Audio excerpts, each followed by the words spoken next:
आज आप सुने सूर्य भगवान की व्रत कथा। सूर्य और चंद्रमा इस पृथ्वी के सबसे साक्षात देवता है जो हमें प्रत्यक्ष उनके सर्वोच्च दिव्य स्वरूप में दिखाई देते हैं। वेदों में सूर्य को जगत की आत्मा कहा गया है। समस्त चराचर जगत की आत्मा सूर्य ही है। सूर्य से ही इस पृथ्वी पर जीवन है। वैदिक काल से ही भारत में सूर्योपासना का प्रचलन रहा है।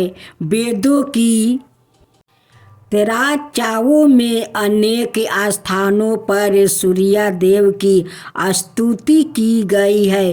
पुराणों में सूर्य की उत्पत्ति प्रभाव स्तुति मात्रा इत्यादि विस्तार से मिलते हैं। ज्योतिषी शास्त्रों में नवग्रहों में सूर्य का राज का पद प्राप्त है।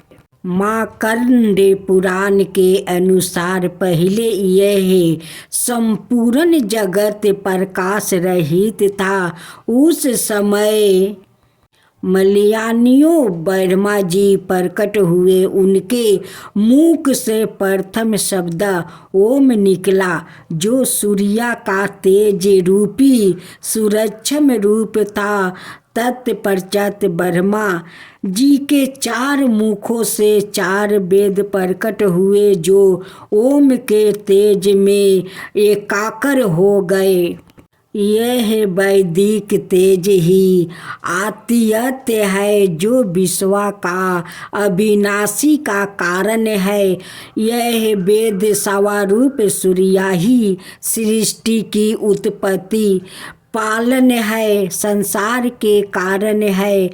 ब्रह्मा जी की प्रार्थना पर सूर्य ने अपने महातेज को समेट कर सवालोप तेज को ही धारण किया। सृष्टि रचना के समय ब्रह्मा जी के पुत्र मरीच हुए, जिनके पुत्र ऋषि कश्यप का विवाह अदिति से हुआ। अदिति ने घोर तप द्वारा भगवान सूर्य को प्रसन्न किया, जिन्होंने उसकी इच्छा पूर्ति के लिए सुमन नाम की किरण से उसके गर्भ में प्रवेश किया। गर्भावस्था में भी अदिति चंद्रायन जैसे कठिन व्रतों का पालन करती थी। ऋषि राज कश्यप ने क्रोधित होकर अदिति से कहा, तुम इस तरह उपास से राख कर गर्भावस्थ शिशु को क्यों मारना चाहती हो? यह सुनकर देवी अदिति ने गर्भ के बालक को उदर से बाहर कर दिया, जो अपने अत्यंत दिव्य तेज से प्रज्वलित हो रहा था। भगवान सूर्य शिशु रूप में उस गर्भ से प्रकट हुए। अदिति को मरीचि में अंडू में कहा जाने के कारण यह बालक मार्तंड नाम से प्रसिद्ध हुआ। ब्रह्मा पुराण में अदिति के गर्भ से जन्मे सूर्य के अंश को विवासन कहा गया है।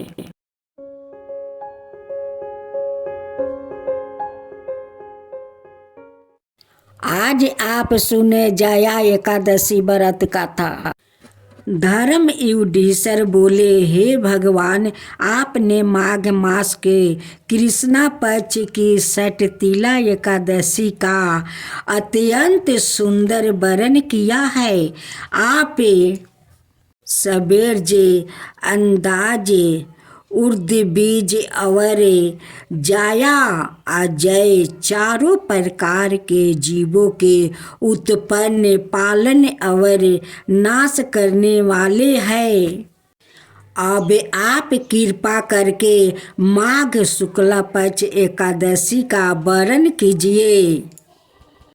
इसका क्या नाम है, इसका व्रत की क्या विधि है, और इसमें कौन से देवता का पूजन किया जाता है। श्री कृष्णा जी कहने लगे, हे राजन, इस एकादशी का नाम जाया एकादशी है। इसका व्रत करने से मनुष्य महाहत्या पापों से छूटकर मोक्ष को प्राप्त होता है, और इसके प्रभाव से भूत पिशाच आदि योनियों से मुक्त हो जाता है। इस व्रत को विधि पूर्वक करना चाहिए। अब मैं तुमसे पद्म पुराण में वर्णन इसकी महिमा की एक गाथा कहता हूँ। देवराज इंद्र स्वर्ग में राज करते थे, और अनाय सब देवगण सुख पूर्वक स्वर्ग में रहते थे। एक समय इंद्र अपनी इच्छा अनुसार आनंद वन में अप्सराओं के साथ विहर कर रहे थे, और गणवर गान कर रहे थे। उन गंधर्वों में प्रसिद्ध पुष्प दंत और उसकी कन्याएं पुष्पपति और चित्रासेन और उसकी स्त्री मालिनी भी थी। मालिनी का पुत्र पुष्पा पावन और उसका पुत्र मलयावन भी उपस्थित थे।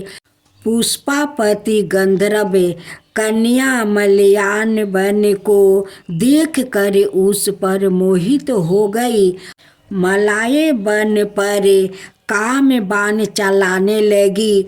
उसने अपने रूप लबनाए और हाव भाव से मलिया वन को बस में कर लिया।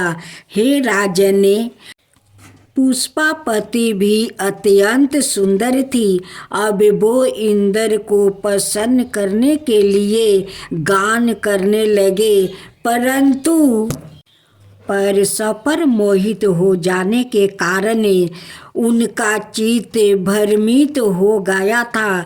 इनके ठीक प्रकार ना गाने और ताल सवार ठीक ना होने से इंद्र इनके प्रेम को समझ गए और उन्होंने इसमें अपना अपमान समझकर उनको श्राप दे दिया। इंद्र ने कहा कि मूर्खों, तुमने मेरी आज्ञा का उल्लंघन किया है, इसलिए तुम्हें धिक्कारता हूँ। अब तुम दोनों स्त्री पुरुष के रूप में मर्त्य लोक में जाकर पिशाच रूप धारण करो और अपने किए का फल भोगो। इंद्र का ऐसा श्राप सुनकर वो अत्यंत दुखी हुई और हिमालय पर्वत पर दुख पूर्वक अपना जीवन व्यतीत करने लगे। इन्हें गंधर्व रस और स्पर्श आदि का कुछ भी ज्ञान नहीं था। वहाँ उनको महान दुख मिल रहे थे। उन्होंने एक क्षण के लिए भी निद्रा नहीं आती। हिमालय पर्वत पर अत्यंत शीत के कारण उनके रोमांच खड़े रहते और दर्द मारे शीत के बजते रहते। एक दिन पिशाच ने अपनी स्त्री से कहा कि पिछले जन्म में हमने ऐसा कौन सा पाप किया था जिससे हमको यह दुखदायी पिशाच योनि प्राप्त हुई।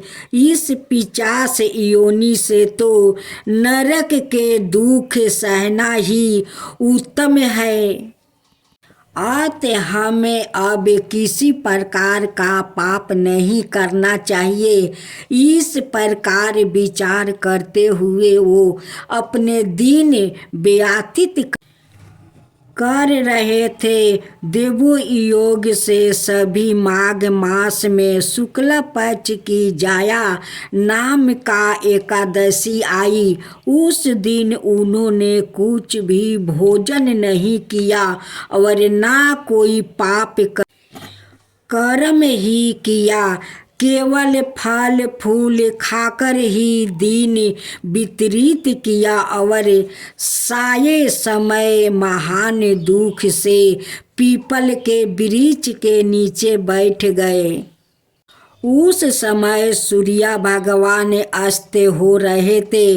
उस रात को अत्यंत ठंड थी। इस कारण वो दोनों शीत के मारे अति दुखित होकर मृत्यु के समान आपस में चिपटे हुए बरे रहे। उस रात्रि उनको निद्रा भी नहीं आई।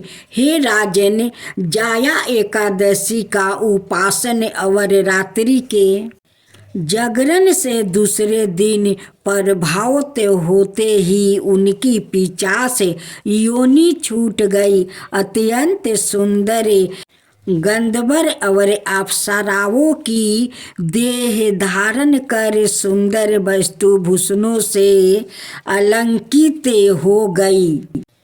उन्होंने स्वर्ग लोक को प्रस्थान किया।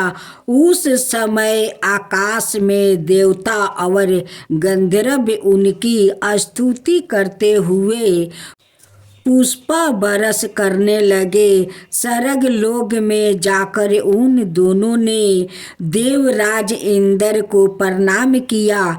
इंद्र उनको पहले रूप में देखकर अत्यंत आश्चर्यान्वित हुए और पूछने लगे कि तुमने अपनी पिशाच योनि से किस प्रकार छुटकारा पाया, सो सब बतलाओ। मलयाबन बोला, हे देव इंद्र, भगवान विष्णु की कृपा और जाया एकादशी के व्रत के प्रभाव से ही हमारी पिशाच देह छूटी है। तब इंद्र ने कहा, हे मलयाबन, भगवान की कृपा और एकादशी के व्रत करने से न केवल तुम्हारी पिशाच योनि छूट गई, वरन हम लोग के भी बंदिनिया हो गए, क्योंकि विष्णु और शिव के भक्त हम लोग के बंदिनिया है। अत आप ध्यान है, अब आप पुष्पापति के साथ जाकर विहार करो। श्री कृष्णा कहने लगे कि हे राजन युधिष्ठिर, इस जाया एकादशी के व्रत से पूरी योनि छूट जाती है। जिस मनुष्य ने एक एकादशी का व्रत किया है, उसने मानो सब जग जप दान आदि कर लिया। जो मनुष्य जाया एकादशी का व्रत करते हैं, वो अवश्य ही हजारों बरस तक स्वर्ग में वास करते हैं।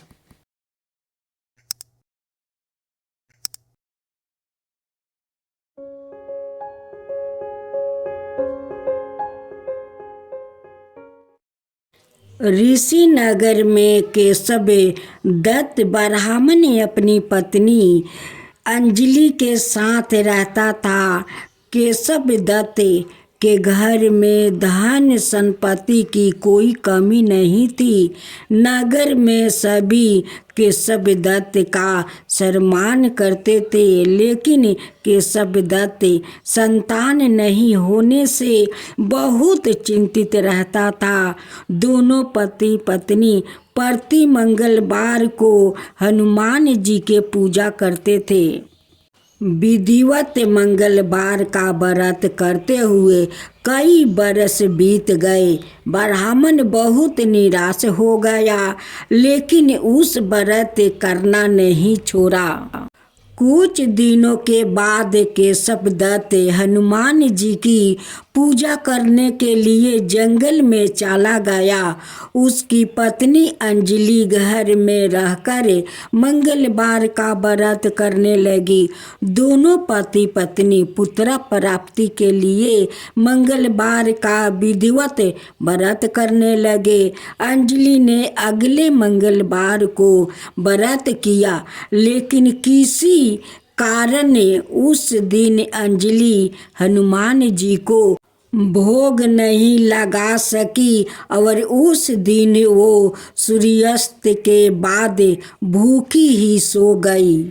अगले मंगलवार को हनुमान जी को भोग लगाए बिना उसने भोजन नहीं करने का प्रण कर लिया। 6 दिन तक अंजलि भूखी प्यासी रही। 7वां दिन मंगलवार को अंजलि ने हनुमान जी की पूजा की, लेकिन तभी भूखे प्यासे के कारण अंजलि बेहोश हो गई। हनुमान जी ने उसे सपने में दर्शन देते हुए कहा, उठो पुत्री, मैं तुम्हारी पूजा पाठ से बहुत प्रसन्न हूँ। तुम्हें सुंदर और सुयोग पुत्र होने का वरदान देता हूँ। यह कहकर हनुमान जी अंतर ध्यान हो गए। तत्काल अंजलि ने उठकर हनुमान जी को भोग लगाया और सवाए भोजन किया। हनुमान जी की अनुकंपा से अंजलि ने एक सुंदर शिशु को जन्म दिया। मंगलवार को जन्म लेने के कारण उस बच्चा का नाम मंगल प्रसाद रखा गया। कुछ दिनों बाद अंजलि का पति केशव दत्त भी घर लौट आया। उसने मंगल को देखा तो अंजलि से पूछा, यह सुंदर बच्चा किसका है? अंजलि ने खुश होते हुए हनुमान जी की दर्शन देने और पुत्र प्राप्त होने का वरदान देने की सारी कथा सुना दी। लेकिन केशव दत्त को उसकी बातों पर विश्वास नहीं हुआ। उसके मन में पता नहीं कैसे यह कुलपित विचार आ गया कि अंजलि ने उसके साथ विश्वासघात किया है। अपने पापों को छिपाने के लिए अंजलि झूठ बोल रही है। केशव दत्त ने उस बच्चे को मार डालने की योजना बनाई। एक दिन केशव दत्त स्नान के लिए कुएं पर गया। मंगल भी उसके साथ था। केशव दत्त ने मौका देखकर मंगल को कुएं में फेंक दिया और घर आकर बहाना बना दिया कि मंगल तो कुएं पर मेरे पास पहुंचा ही नहीं। केशव दत्त के इतने कहने के ठीक बाद मंगल दौड़ता हुआ घर लौट आया। केशव दत्त मंगल को देखकर पूरी तरह हैरान हो उठा।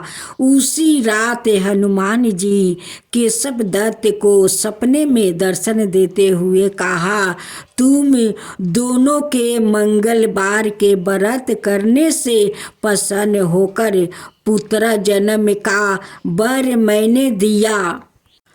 फिर तुम अपनी पत्नी पर शक क्यों करते हो?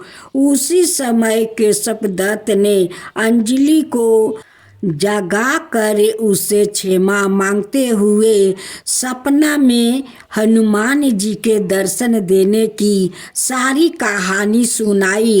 केशव दत्त ने अपने बेटे को हृदय से लगाकर बहुत प्यार किया।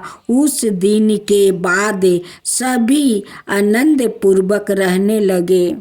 मंगलवार का विधिवत व्रत करने से केशव दत्त और उनके सभी कष्ट दूर हो गए। इस तरह जो स्त्री पुरुष विधिवत मंगलवार का व्रत करके व्रत कथा सुनते हैं, हनुमान जी उनके सभी कष्ट दूर करके घर में धन संपत्ति का भंडार भर देते हैं।